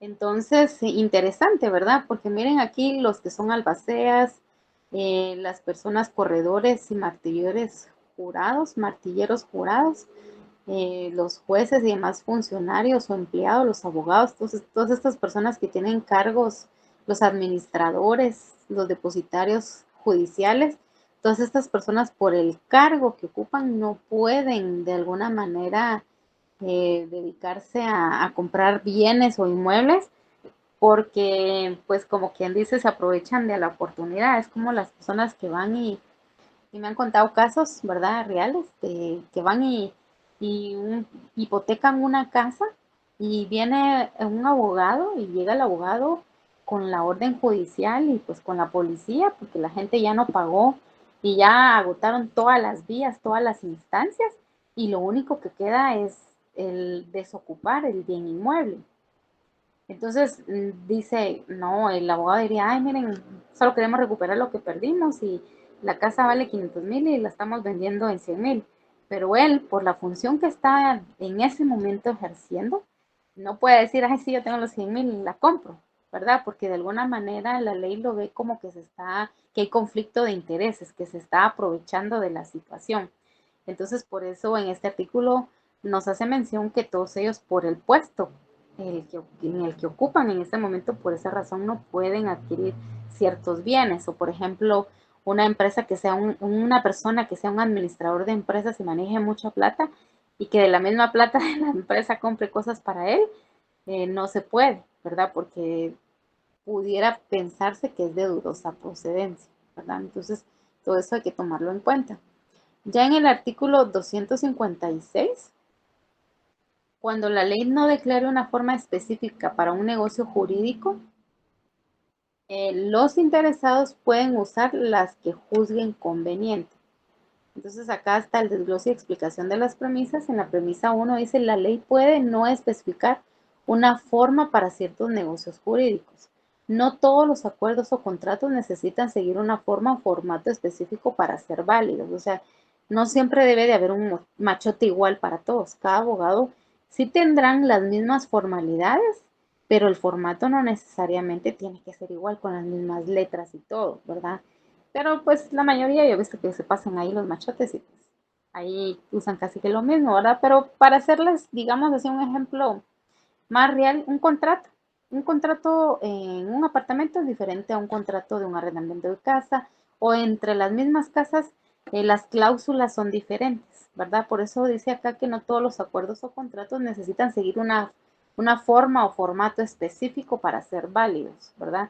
Porque en cada uno, leí un contrato en donde decía que pues las personas si se iban a vivir ahí, en esa casa habían animalitos y que pues las personas no podían darles de comer, salvo autorización del dueño, ¿verdad? Entonces no siempre es el mismo formato. En otro contrato de arrendamiento leí que decía que tenía que darse el depósito y el mes de una vez. eh, y que si la persona, digamos, desocupaba esa casa, si la desocupaba antes del año, había una penalización. Entonces, cada contrato, aunque fueran de la misma índole de arrendamiento, el contenido o la forma en que lo escriben no necesariamente siempre tiene que ser igual. Puede variar dependiendo de las circunstancias, del lugar, del propietario, de la persona que le está solicitando al abogado que realice este instrumento. Por eso no necesitan seguir una forma o formato específico para ser válidos, pero solo estamos hablando en cuanto al contenido, pero sí hay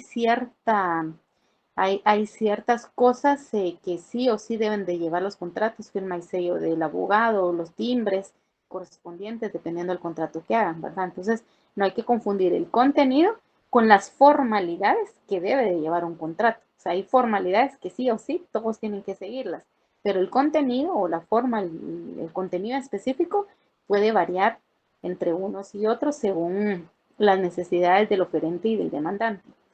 Algunas leyes requieren de ciertos tipos de contrato, como la venta de bienes inmuebles, sean escritos y firmados, pero para otros contratos la ley no establece una forma concreta. En esos casos las personas pueden elegir cómo hacer el contrato. Ejemplo, en algunos países el contrato de alquiler de un apartamento puede necesitar ser escrito y firmado, mientras que en otros un acuerdo verbal puede ser suficiente si la ley no lo especifica.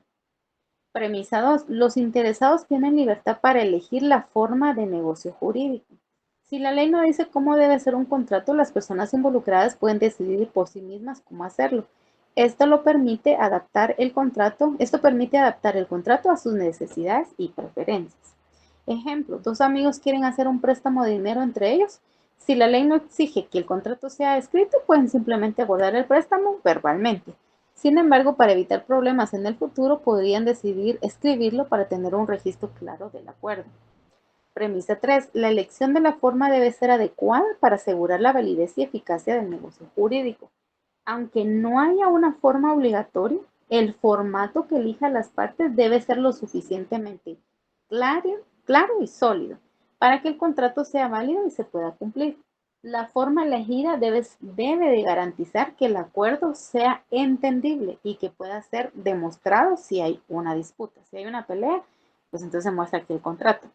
Pero pues en la realidad es mejor hacerlo todo por escrito, ni por muy amigo que sea de uno, porque pues como hasta en la misma Biblia dice, el raíz de todos los malos es el amor al dinero, ¿verdad? Alguien puede hacer un contrato que necesite plata y después el otro ya por la amistad ya no quiere pagar y de ahí vienen los conflictos. Entonces mejor todo por escrito, ¿verdad? Hablado y después todo por escrito.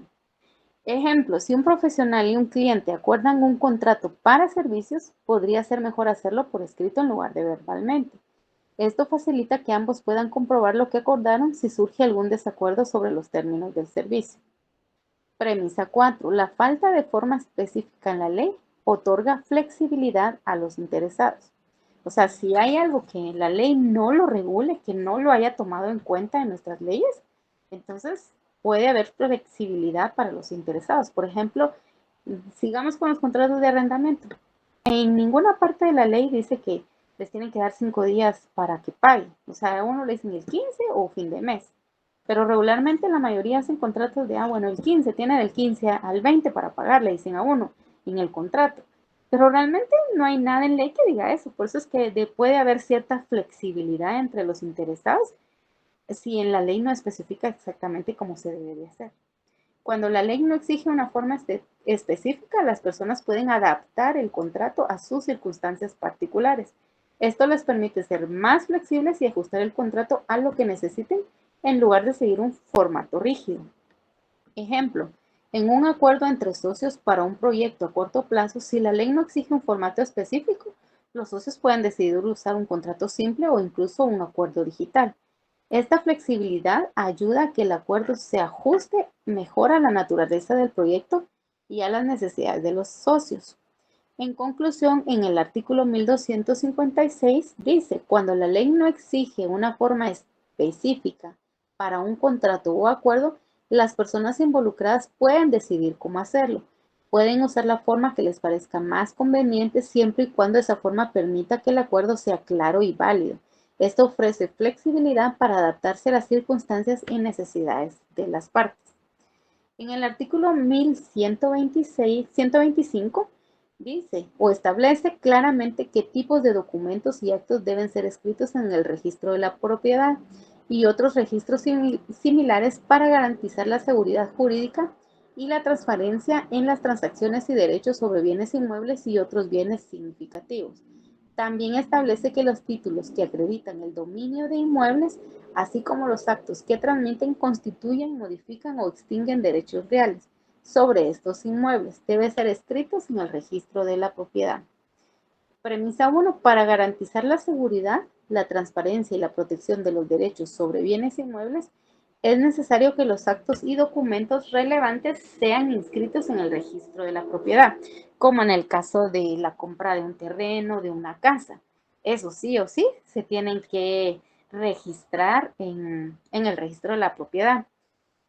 Y acá tenemos inscribir en el registro de la propiedad asegura que todos los detalles importantes sobre la propiedad, ¿verdad? O sea, para que sepamos todos esos datos importantes, quién es el dueño, si está hipotecado ese bien inmueble o no, ¿verdad? Entonces, en ese aspecto, ¿verdad? La protección de esos bienes muebles, sí o sí, tienen que hacerse ante el registro de la propiedad, ¿verdad? Incluso uno antes de comprar un carro, incluso, o una casa, uno debe, si es un carro, uno tiene que verificar que no esté inhabilitado el carro, o sea, el estado del vehículo, si no tiene multas, o si de repente no es un carro robado.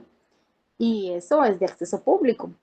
También, por ejemplo, la compra de una casa, si uno va a comprar una casa, verificar que esa casa no tenga hipoteca, no tenga alguna deuda o algún gravamen o algo que impida para que nazca a la vida jurídica o que uno pueda comprar ese bien inmueble a través de un contrato, ¿verdad? Entonces, por eso dice acá que para garantizar la seguridad jurídica, la transparencia y la protección de los derechos sobre bienes inmuebles, es necesario que los actos y documentos relevantes sean inscritos en el registro de la propiedad. Estén claros y disponibles para cualquiera que quieran consultarlos. Esto evita confusiones y problemas legales, haciendo que las transacciones sean seguras y oficiales. Ejemplo, si una persona vende una casa, el contrato de compraventa y el traspaso de propiedad deben ser inscritos para que la transferencia sea oficialmente reconocida y cualquier persona interesada pueda verificar la titularidad actual. En la premisa, los títulos que acreditan el dominio de inmuebles, así como los actos que transmiten, constituyen, modifican o extinguen derechos reales sobre estos inmuebles. Deben ser inscritos para que tengan efectos legales plenos y sean oponibles a terceros. Para que el título de propiedad o cualquier documento relacionado con un inmueble tenga efectos legales y pueda ser defendido frente a otras personas, debe ser registrado. La inscripción asegura el derecho o acto que es oficialmente reconocido por la ley y que no habrá confusión o disputa sobre quién tiene derechos sobre el inmueble. Sin este registro podrían enfrentar problemas para probar su derecho y evitar conflictos. Ejemplo, si una persona recibe un préstamo garantizado con una hipoteca sobre un inmueble, la hipoteca debe ser inscrita para que el prestamista tenga el derecho legal sobre el inmueble en caso de impago y para que este derecho sea reconocido frente a otros posibles acreedores. Postulados e hipótesis. El registro de la propiedad actúa como un mecanismo de publicidad y seguridad jurídica, asegurando que todos los actos y documentos relevantes sobre bienes inmuebles sean accesibles y verificables por terceros. Y pues como hipótesis, si un registro adecuado, los derechos sobre inmuebles no estarían claramente definidos ni protegidos, lo que podría llevar a disputas sobre la propiedad y conflictos legales entre partes. La inscripción en el registro de la propiedad cumple la función de hacer públicos y accesibles los derechos sobre los inmuebles, lo que permite a terceros conocer la situación legal de un inmueble antes de involucrarse en una transacción. Esto minimiza el riesgo de conflictos y protege los derechos de los titulares. Ejemplo, antes de comprar una propiedad, un comprador potencial consultará el registro de la propiedad para asegurarse de que el vendedor es titular legítimo y que no existen cargas o gravámenes que puedan afectar la compra. Antecedentes. Los sistemas de registro de propiedad se desarrollaron para evitar la inseguridad jurídica y las disputas relacionadas con la propiedad de bienes inmuebles, proporcionando una forma formal de documentar y verificar los derechos sobre estos bienes. Históricamente, la falta de un sistema de registro formal conducía a problemas de disputas y conflictos sobre la propiedad y los derechos sobre inmuebles. La creación de registros públicos permitió establecer un sistema más claro y fiable para documentar estos derechos. Ejemplo, en épocas anteriores las disputas sobre la propiedad de tierras eran comunes debido a la falta de documentación formal. El establecimiento de registros de propiedad ayudó a resolver estos problemas y a proporcionar una base sólida para la protección de los derechos de propiedad. Presupuesto. La inscripción en el registro de la propiedad presupone que todos los actos y documentos relevantes deben ser formalmente documentados y accesibles para que la propiedad y los derechos asociados sean válidos y reconocidos. Para que la inscripción sea efectiva, se presupone que todos los actos y documentos que afectan los derechos sobre un bien inmueble deben ser presentados y registrados formalmente. Esto implica que las partes involucradas deben cumplir con los requisitos legales para que el registro sea válido. Ejemplo, para registrar una hipoteca, el prestamista y el prestatario deben presentar los documentos necesarios y cumplir con los requisitos establecidos por la ley. Sin cumplir con esos requisitos, el registro de la hipoteca no sería válido y no tendrían efectos legales. Por ejemplo, vengo yo, hipoteco mi casa, entonces yo a la persona a quien le hipotequé, esa persona tiene que ir al registro de la propiedad y decir, miren, yo le di tanto dinero por su casa. Y si esta persona no me paga, al no pagarme 3 cuotas, entonces automáticamente pierde el derecho a su bien inmueble, ¿verdad? Pero todo tiene que estar notificado en el registro de la propiedad para que esta persona pueda hacer valer su derecho sobre la propiedad si en algún momento yo no pago lo pactado. Aunque la verdad eso de las hipotecas, eso es como que regalarle la casa a uno al banco o a esas casas que se dedican a hipotecar, porque regularmente son bien mañosos en el sentido de que, por ejemplo, ustedes dicen, bueno, su bien vale 100,000. Ah, bueno, nosotros le vamos a dar 50,000. Y ya cuando uno va y firma el documento, le dicen, ah, sí, pero le vamos a quitar 10,000 por pago de abogado, por la transacción, o sea, de la nada le roban a uno 10,000. Y de una vez le cobran a uno el mes anticipado de la cuota de la hipoteca.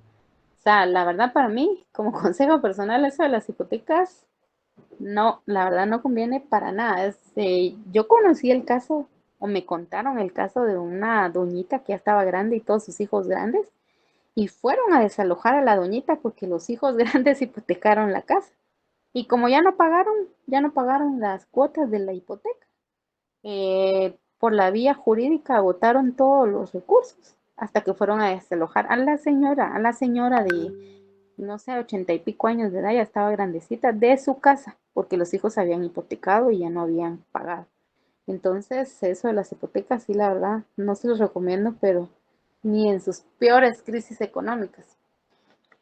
En el artículo 1129 habla, en ningún tribunal ni oficina pública se admitirán escrituras ni documentos sujetos a inscripción que no hubieran sido razonados por el registrador. Es como los títulos tienen un número de registro, igual son las propiedades, tienen ese número de registro. Y entonces nadie puede hacer una transacción sobre algo que no esté inscrito en el registro de la propiedad. Premisa mayor.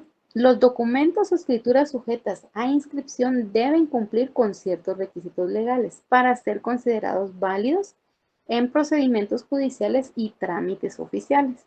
Para que un documento sea considerado válido en el ámbito legal, debe pasar por un proceso específico que incluye la inscripción y la revisión formal por parte de un registrador. Este proceso asegura que los documentos cumplan con todos los requisitos legales necesarios para ser utilizados de manera oficial. Ejemplo, cualquier escritura pública, como un contrato de compraventa de un bien inmueble, necesita ser inscrita en el registro de la propiedad. Esta inscripción asegura que el contrato cumple con las formalidades legales y es reconocido oficialmente. En la premisa menor, en ningún tribunal ni oficina pública se admitirán documentos sujetos a inscripción que no hayan sido razonados por el registrador.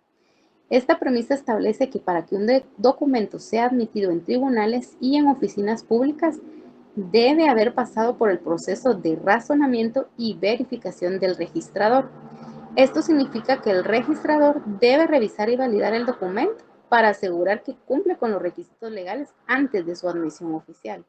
Ejemplo, si una persona intenta presentar una escritura de constitución de una empresa en un tribunal, pero esta escritura no ha sido revisada y aprobada por el registrador correspondiente, el tribunal no aceptará dicho documento.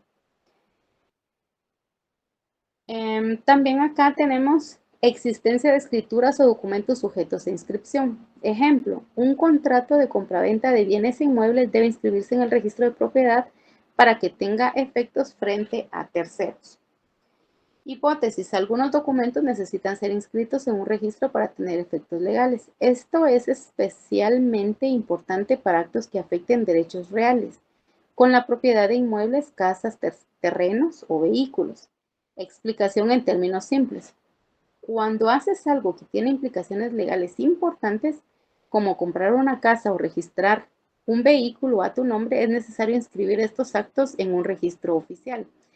Sin este registro, estos actos podrían no tener validez legal y no se reconocerían formalmente, ¿verdad? Por eso es que hay que tener mucho cuidado en esas transacciones de compra de bienes para que todo esté en orden.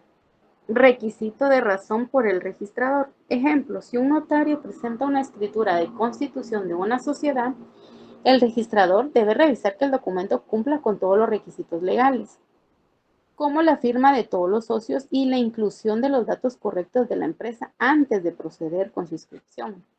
Prohibición de admisión sin registro razonado. Ejemplo, si alguien intenta presentar en un tribunal un contrato de arrendamiento que no ha sido inscrito en el registro correspondiente y razonado por el registrador, el tribunal no lo aceptará como una prueba válida. Y en conclusión, los documentos sujetos a inscripción solo serán admitidos en tribunales y oficinas públicas si han sido razonados por el registrador. Dado que los documentos deben cumplir con ciertos requisitos legales, o sea, la premisa mayor, y solo serán admitidos si han sido razonados por el registrador, la premisa menor, se concluye que la revisión y aprobación del registrador son requisitos previos para la admisión de los documentos en los procedimientos oficiales.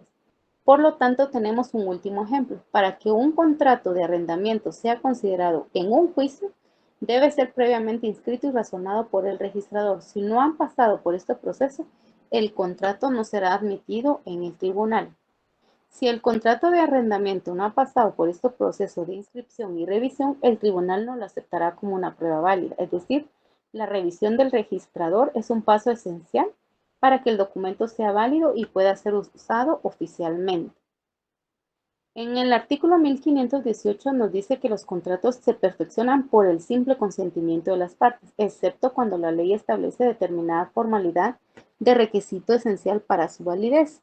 En la premisa mayor nos dice que los contratos se perfeccionan por el simple consentimiento de las partes. En general, un contrato se considera completo y válido cuando ambas partes involucradas han dado su consentimiento. Esto significa que si dos o más personas llegan a un acuerdo y están de acuerdo con los términos, el contrato está formalizado y es legalmente vinculante, sin necesidad de más requerimientos. Consentimiento como base para la perfección del contrato. El contrato se considera completo cuando ambas partes están de acuerdo, sin necesidad de más formalidades. Ejemplo, compra de bienes inmuebles. Imagina que Juan y María acuerdan que Juan le venderá a María su bicicleta por 200 quetzales. Una vez que ambos están de acuerdo con este acuerdo y aceptan los términos, el contrato de compraventa se considera perfeccionado, incluso si no han escrito nada o firmado un documento. Premisa menor, excepto cuando la ley establece determinada formalidad como requisito esencial para su validez. Excepción a la regla general, aunque la mayoría de los contratos se perfeccionan solo con el consentimiento, hay ciertos tipos de contratos que deben cumplir con formalidades específicas establecidas por la ley para ser válidos. Esto significa que para que un contrato sea legalmente efectivo, en estos casos, debe seguir un proceso adicional que podrá incluir la firma de documentos, la presentación ante una autoridad o el cumplimiento de otras formalidades legales. Formalidades legales específicas como excepción. Para ciertos contratos, La ley requiere cumplir con formalidades adicionales para que el contrato sea válido. Es necesario distinguir cuando un contrato es válido con solo el consentimiento de las partes y cuando es necesario cumplir con requisitos legales adicionales. Esto es fundamental para asesorar adecuadamente a clientes y para la práctica legal en general. Ejemplo, contrato de bienes raíces. La ley suele requerir que los contratos para la compra de una propiedad se realicen por escrito y se registren en un registro público. Si Juan y María quisieran vender una casa, necesitarían redactar un contrato escrito y registrarlo según los requisitos legales. Simplemente acordar verbalmente la venta no sería suficiente para transferir legalmente la propiedad. En conclusión, establece un principio general sobre la perfección de los contratos y una excepción importante en casos donde la ley exige formalidades adicionales. Esta comprensión es clave para la aplicación práctica del derecho contractual. En el artículo 1574 detalla 4 formas de contratar y obligarse legalmente. Premisa mayor: toda persona puede celebrar un contrato y obligarse legalmente mediante diversas formas que son aceptadas por la ley. Explicación. Idea central. La premisa mayor establece el principio general de que las personas tienen la capacidad de contraer obligaciones y celebrar contratos, siempre y cuando se utilicen las formas legales permitidas por la ley.